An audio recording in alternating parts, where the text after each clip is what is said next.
அனைவருக்கும் மகிழ்ச்சியான வணக்கம். இந்த வீடியோ இப்ப என்ன பார்க்க போறோம் அப்படின்னா, மத்திய அரசு பணிகள்ல இன்னைக்கு ஒரு வேக்கன்ட் வந்து கால்ஃபர் பண்ணியிருக்காங்க. அதற்கான முழு விளக்கம் இந்த வீடியோ பதிவுல பார்த்துடலாம். இப்போ இது பார்த்தீங்க அப்படின்னா, இன்டெலிஜென்ஸ் பியூரோ ரெக்யர்மென்ட் 2025 தமிழ்ல சொல்லப்போனா, மத்திய புலனாய்வு துறைகள்ல ஒரு வேக்கன்ட் வந்து இன்னைக்கு கால்ஃபர் பண்ணியிருக்காங்க. என்ன வேக்கன்ட் சொல்லி பார்த்தோம் அப்படின்னா, ஐபி என்பது என்னன்னா, இன்டெலிஜென்ஸ் பியூரோன்னு சொல்லுவாங்க. ஓகேவா? ஐபில செக்யூரிட்டி அசிஸ்டன்ட் என்ற போஸ்டிங் வந்து ஃபில் பண்ண போறாங்க. இது பார்த்தீங்கன்னா, ஓவரால் உங்களுக்கு இந்தியா முழுவதும் 4987 வேக்கன்ட்ல ஃபில் பண்ண போறாங்க. இதுல பாத்தீங்க அப்படின்னா, தமிழ்நாட்டில இருந்து மட்டும் 285 காலி பணியிடங்களையும், கேரளால பாத்தீங்க அப்படின்னா 334 சரியா? இது வந்து ஒவ்வொரு ஸ்டேட்டுக்கு ஏத்த மாரி வேக்கன்ட் வந்து அலாட் பண்ணியாச்சு. இது என்ன விஷயம் பாத்தீங்க அப்படின்னா, இப்போ தமிழ்நாடுக்குன்னு எடுக்கப்பட்டுள்ள இந்த போஸ்டிங்ஸ்குள்ள பாத்தீங்க அப்படின்னா, காம்படேட் பண்றம்போது யாருன்னு பாத்தீங்கன்னா, தமிழ்நாடு பீப்பிள்ஸ் மட்டும் தான். சரிங்களா? இப்ப எக்ஸாம்பிள் சொல்லப்போனா, இப்ப தமிழ்நாட்டில இருக்கக்கூடிய மாணவர்கள் உங்களுக்கான போஸ்டிங்ஸ், எக்ஸாம் எழுதக்கூடிய எல்லா இடமும் தமிழ்நாட்டுக்குள்ள தான் இருக்கும். அதர் ஸ்டேட்ல போட மாட்டாங்க. ஓகேவா? இது வந்து ஒரு முக்கியமான இன்ஃபர்மேஷன். ஓகேவா? நெக்ஸ்ட் என்ன சொல்லி பார்த்தோம் அப்படின்னா, என்னுடைய ஆ ஸ்டேட் வைஸ் கட் ஆஃப் வருங்க. ஓகே. இது ஞாபகம் வச்சுக்கணும் நீங்க. ஓவரால் கட் ஆஃப் இந்தியா லெவல்ல ஓவரால் கட் ஆஃப் வராது. ஸ்டேட் வைஸ் கட் ஆஃப் வரும். ஏன்னா, ஆ ஒவ்வொரு ஸ்டேட்டுக்குமே தமிழ்நாடு ஒவ்வொரு ஸ்டேட்டுக்குமே ஆ வேக்கன்ட் வந்து தனித்தனியா குடுத்ததுனால, அந்தந்த ஸ்டேட்டுக்கு ஏத்தது போல அந்த கட் ஆஃப் என்பது வேறுபடும். சரியா? அது ஒண்ணு இருக்கு. நெக்ஸ்ட் பார்த்தீங்கன்னா, அடிப்படை கல்வி தகுதி பார்த்தீங்கன்னா, நீங்க ஜஸ்ட் 10த் பாஸ் பண்ணியிருந்தா போதும். ஜஸ்ட் பாஸ் பண்ணா போதும். ஓகேவா? இதுல வந்து இவ்வளோ பெர்சன்டேஜ் எடுத்திருக்கணும் அப்படிலாம் எதுவுமே கிடையாது. 10த் பாஸ் பண்ணியிருந்தாலே இதுக்கான ஒரு தகுதி தான். ஓகேவா?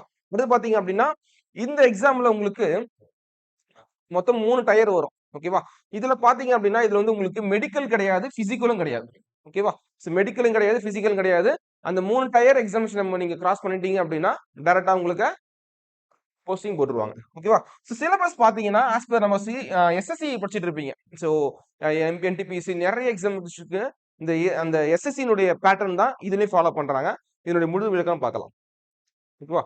நெக்ஸ்ட் பார்த்தீங்க அப்படின்னா, இந்த 4987 இந்த வேக்கன்ட்ல தமிழ்நாட்டுல மட்டும் ஐ மீன் சென்னை ஹெட் ஆபீஸ்ல இந்த இடஒதுக்கீட்டின் அடிப்படையில எவ்வளவு பிரிச்சிருக்காங்க. யூஆர்னா யூஆர் போஸ்டிங்ல பார்த்தீங்கன்னா 172 போஸ்டிங் ஃபில் பண்ண போறாங்க. அதே போல ஓபிசி கேட்டகரிக்கு 31 வேக்கன்ட்டும், எஸ்சி பீப்புளுக்கு 51, எஸ்டிக்கு 2, இடபிள்யூஎஸ் பீப்புளுக்கு 51 மொத்தமாக 285 வேக்கன்ட் வந்து இதுல ஃபில் பண்ண போறாங்க. சரியா? நெக்ஸ்ட் என்ன அப்படின்னா அப்ளை பண்ற டேட். ஓகேவா? இது முக்கியமானது. எப்போ அப்ளை பண்ணணும் அப்படின்னா 26 ஜூலை. சரியா? 26 ஜூலை இன்னும் வரல. இன்றைக்கு வெறும் ஷார்ட்ஸ் நோட் தான் விட்டிருக்காங்க நியூஸ் பேப்பர்ல. அதன் அடிப்படையில அப்ளை பண்ணக்கூடிய டேட் வந்ததும் லிங்க் ஓப்பன் ஆனதும் அதற்கான வீடியோ உங்களுக்கு பதிவிடப்படும். ஃபுல் டீடைலோட சொல்லப் போறோம். ஓகேவா? லாஸ்ட் டேட் அப்போ இந்த ஜூலை 26ல ஆரம்பிச்சு ஆகஸ்ட் 17 வரைக்கும் உங்களுக்கு இந்த அப்ளை பண்ண டேட் குடுத்திருக்காங்க. எக்ஸாம் டேட் சொல்லல. ஓகேவா? நோட்டிஃபை லேட்டர் குடுத்தாச்சு. ஓகேவா? எப்போ அவங்க சொல்லுவாங்க என்ன எக்ஸாம்ன்றது. அதிகபட்சம் 2 மாத காலத்துக்குள்ளேயே உங்களுக்கு எக்ஸாம் வந்துரும். ஓகேவா? ஏன் அப்படி சொல்றோம் அப்படின்னா, இந்த எக்ஸாம் ஆனது இதுவரை 2 முறை நடத்தியிருக்கிறாங்க. 22ல 1, 19 நடத்தியிருக்கிறாங்க. 2 மாத கால அளவுல தான் உங்களுக்கு இந்த ப்ராசஸ்ன்றா இருக்கும். ஓகேவா? ஒவ்வொரு டயர் 1, டயர் 2, டயர் 3க்கு டிஃபரன்ஸ் பார்த்தீங்க அப்படின்னா, 2 அல்லது 3 மாத காலம் தான். ஓகேவா? சீக்கிரமா அந்த ப்ராசஸ் வந்து முடிஞ்சு உங்களுக்கு சீக்கிரமா வேக்கன்ட் போறதுக்கு ஒரு இதுவா இருக்கும். இப்பதான் படிக்க ஆரம்பிச்சிருக்கேன் அப்படின்ற போது பிரஷர்ல படிப்பாங்க. ஆனா ஆல்ரெடி பிரிப்பேர் பண்ணிட்டு இருக்கிறவங்க, எஸ்எஸ்சி போன்ற தேர்வுகளுக்கு தயாராகி கூடி இருக்கிறவங்க, இந்த எக்ஸாம் நல்லா ஈஸியான ஒரு ஒரு நல்ல ஒரு வரப்பிரசாதமா நீங்க எடுத்து இத பயன்படுத்திக்கணும். ஓகேவா? நெக்ஸ்ட் பாயிண்ட் போலாம். நெக்ஸ்ட் பார்த்தீங்க அப்படின்னா, ஏஜ். ரிசர்வேஷன் அடிப்படையில யூஆர் இடபிள்யூஎஸ். முதல்ல அந்த இடபிள்யூஎஸ் தெரிஞ்சுக்கணும். எக்கனாமிக்கலி வீக்கர் செக்ஷன் சொல்லுவாங்க. அதே போல ஓபிசி கேட்டகரி. நம்மளது பார்த்தீங்க அப்படின்னா, தமிழ்நாடு சொல்ல பார்த்தீங்கன்னா, தமிழ்நாட்டு ரிசர்வேஷன் படி பிசி, எம்பிசி, எஸ்சி, எஸ்டின்னு சொல்லிட்டு குடுத்திருப்பாங்க. நம்ம கேட்டகரியில இந்த பிசி, எம்பிசி, பிசிஎம் இதெல்லாம் பார்த்தீங்க அப்படின்னா, சென்ட்ரல் கவர்ன்மெண்ட் நீங்க எக்ஸாமினேஷன் அப்ளை பண்ணும்போது ஓபிசின்னு சொல்லுவாங்க. ஓகேவா? நீங்க யாரும் ஓபிசி சர்டிபிகேட் வாங்கல அப்படின்னா, லோக்கல்ல போயிட்டு உங்களுக்கு விஓ ஆபீஸ்ல அப்ளை பண்ணி, தாலுகா ஆபீஸ்ல அப்ளை பண்ணி நீங்க இந்த ஓபிசி சர்டிபிகேட் நீங்க வாங்கி வச்சுக்கணும். ஓகேவா? பிசி, பிசிஎம் இதுக்குள்ள சப் காஸ்ட் எல்லாமே ஓபிசிக்குள்ள தான் வருவீங்க. ஓகேவா? அதே போல எஸ்சி தனியா வருவீங்க, எஸ்சி தனியா வருவீங்க. சரியா? இது பார்த்து வச்சுங்க. ஓபிசி என்பது 18 to 30. இடபிள்யூஎஸ் பீப்புளுக்கு 18 to 27. எஸ்சி எஸ்டி பாத்தீங்கன்னா 18ல இருந்து 32 வயசுக்குள்ள இருக்கணும். இது வந்து ரிசர்வேஷன் கொடுத்து, ஓகேவா, இடஒதுக்கீட்டின் அந்த ஏஜ் ரிலேஷன் கொடுப்பாங்க இல்லையா, இது ஃபைனல். அடுத்து பாத்தீங்கன்னா உங்களோட சேலரி பேக்கேஜ் எவ்வளவு இருக்கும்.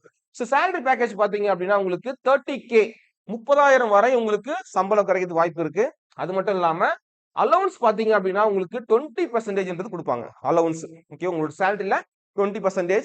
அது மட்டும் இல்லாம 13 மந்த் சேலரி கொடுப்பாங்க. எப்படி சார் 13 மந்த் அப்படின்னா சம்டைம்ஸ் நீங்க சண்டே கூட ஒர்க் பண்ற மாதிரி இருக்கும். ஓகேவா, அப்போ ஒரு 30 சண்டே சேர்ந்துச்சு அப்படின்னா உங்களுக்கு 1 மந்த் சேலரியா உங்களுக்கு கிடைக்கிறது வாய்ப்பு இருக்கும். பட் 13 மந்த் சேலரியா உங்களுக்கு இதுல சான்சஸ் அதிகமா இருக்கு. சரியா, சோ இது ஒரு முக்கியமான பாயிண்ட்.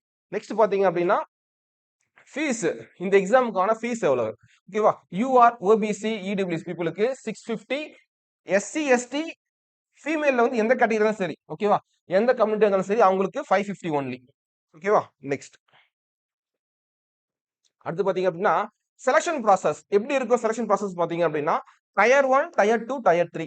ஸோ இந்த டயர் 1 எப்படி இருக்கும் அப்படின்னா சிபிடி, கம்ப்யூட்டர் பேஸ்ட் டெஸ்ட் சொல்லுவாங்க. ஸோ இது அடிப்படையில் உங்களுக்கு எக்ஸாம் நடத்துவாங்க. இது பாத்தீங்கன்னா உங்களுக்கு இதுல 100 மார்க் 100 கொஸ்டின் 1 ஹவர்ல எழுதி முடிக்கிற மாதிரி இருக்கும். ஸோ டயர் 2 பாத்தீங்கன்னா டிஸ்கிரிப்டிவ்னு சொல்லுவாங்க. ஸோ டிஸ்கிரிப்டிவ் எப்படி இருக்கும். ஸோ டிஸ்கிரிப்டிவ் ஒண்ணுமே இல்லை, டிரான்ஸ்லேஷன் தான். ஓகேவா, ஸோ டிரான்ஸ்லேஷன் எப்படி இருக்குன்னா English to Tamil, Tamil to English, இது நீங்க மொழிபெயர்த்து கொடுக்கணும். இதுக்கு உங்களுக்கு வந்து 50 மார்க் கொடுப்பாங்க. சரியா, 50 மார்க். ஆனா இந்த மார்க் நீங்க குறைந்தபட்சம் நீங்க 20 மார்க் எடுத்தாலே எலிஜிபிள் தான். இது வந்து ஜஸ்ட் ஒரு எலிஜிபிலிட்டி எக்ஸாமினேஷன் மட்டும் தான். இதுல நீங்க எவ்வளவு மார்க் எடுத்தாலும் உங்களுடைய ஃபைனல்ல வந்து கட் ஆஃப்ல வந்து சேர்க்க மாட்டாங்க. உங்களுக்கு ஃபைனலா எது வரும் அப்படின்னா டயர் 1, டயர் 3. நெக்ஸ்ட் இந்த டயர் 2ல நீங்க செலக்ஷன் ஆயிட்டு டயர் 3 போயிட்டீங்க அப்படின்னா ஸோ இன்டர்வியூ நடக்கும். ஸோ இன்டர்வியூல பாத்தீங்க அப்படின்னா உங்களுக்கு 50 மார்க் கொடுப்பாங்க. 50 மார்க் டயர் 1ல 100, டயர் 3ல 50, மொத்தமா 150. ஸோ இந்த 150 தான் உங்களுடைய லொகேஷன், அதாவது உங்களுடைய தரத்தை வந்து சொல்லும். நீங்க எந்த பொசிஷனில் இருக்கீங்க, உங்களுக்கான நிலை என்ன என்பதை இதுல இருந்து தீர்மானிக்கும். ஓகேவா, நெக்ஸ்ட் பார்க்கலாம். அடுத்து பாத்தீங்கன்னா subject. Okay, subject question mark. So general அவேர்னஸ்ல உங்களுக்கு 20 கொஸ்டின்ஸ் 20 மார்க். ஆப்டிடியூட் மேக்ஸ், ஓகேவா, எல்சிஎம் எஸ்சிஎஃப் அது மாதிரி கூட சிம்பிள் இன்டர் காம்பவுண்ட் இன்ட்ரெஸ்ட் அது போல 20 mark 20 question 20 mark. Reasoning 20 questions 20 mark. General English 20 question 20 mark. General studies 20 question 20 mark. டோட்டலா 100 question 100 marks. உங்களுக்கு 1 hour எக்ஸாம் நடக்கும். இந்த எக்ஸாம் முழுக்க முழுக்க ஆங்கிலத்தில் மட்டும் நடக்கும். ஓகேவா, சோ இதுல பாத்தீங்க அப்படின்னா நீங்க ஒரு கொஸ்டின் கரெக்டா போட்டீங்கன்னா உங்களுக்கு 1 மார்க் கொடுப்பாங்க. அதுவே அந்த கொஸ்டின் தப்பா போட்டீங்க அப்படின்னா உங்களுக்கு 0.25 கட் பண்ணிடுவாங்க, நெகட்டிவ் மார்க். சரியா, இதுக்கு ஞாபகம் வச்சுங்க.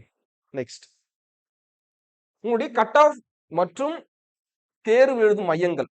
ஸோ கட் ஆஃப் பாத்தீங்க ஃபர்ஸ்ட் தேர்வு மையம் சொல்லிடலாம். ஸோ நீங்க பயப்பட தேவையில்ல, அதர் ஸ்டேட்ல போடுவாங்களா அப்படின்னு சொல்லிட்டு தேவையே கிடையாது. ஸோ நம்ம சென்னை, கோவை, மதுரை, சேலம், திருச்சி, திருநெல்வேலி, வேலூர் இதுதான் எக்ஸாம் சென்டரா கொடுப்பாங்க. பயப்பட தேவையில்ல. கட் ஆஃப் பார்க்கலாம். லாஸ்ட் இயர் கட் ஆஃப் என்ன பாத்தீங்க அப்படின்னா யூஆர்ல பாத்தீங்கன்னா 80+, இடபிள்யூஎஸ் பீப்புளுக்கு 78+, ஓபிசி கேட்டகரிக்கு 78+, எஸ்சி பீப்புளுக்கு 70+, எஸ்டிக்கு 75. ஸோ இது வந்து அதிகபட்சமாக சேஃப் கேட்டகரி தான். ஓகே, போட்டுக்கிறது. இது எடுத்தீங்கன்னா நீங்க சேஃப் ஜோன்ல உள்ள போயிட்டு உட்காரலாம். ஓகேவா, சோ இதுதான் மெயின் ப்ராசஸ். இப்போ இன்னைக்கு வெளியிடக்கூடிய இந்த தேர்வுக்கான முக்கியமான தகவல்கள். சரியா, இந்த எக்ஸாமுக்கான அந்த அப்ளிகேஷன் டேட் எப்போ ஓபன் ஆகுது லிங்க் என்பதை நம்ம ஒவ்வொரு வீடியோவும் தனித்தனி சொல்லுவோம். அது மட்டும் இல்லாம வரக்கூடிய நாள்கள்ல இந்திய அளவுல எனி எக்ஸாமினேஷன் எல்லா டீடைல்ஸ் பிளஸ் கிளாஸஸ் உங்களுக்கு கனெக்ட் பண்ண போறாங்க. விருப்பம் உள்ள மாணவர்கள் இது பயன்படுத்திக்கலாம். உங்களுக்கு பிடிச்சிருந்துச்சுன்னா சப்ஸ்கிரைப் பண்ணி வச்சுக்கோங்க, பெல் பட்டனை கிளிக் பண்ணி வச்சுங்க. அடுத்த வீடியோல சந்திக்கலாம். நன்றி, வணக்கம்.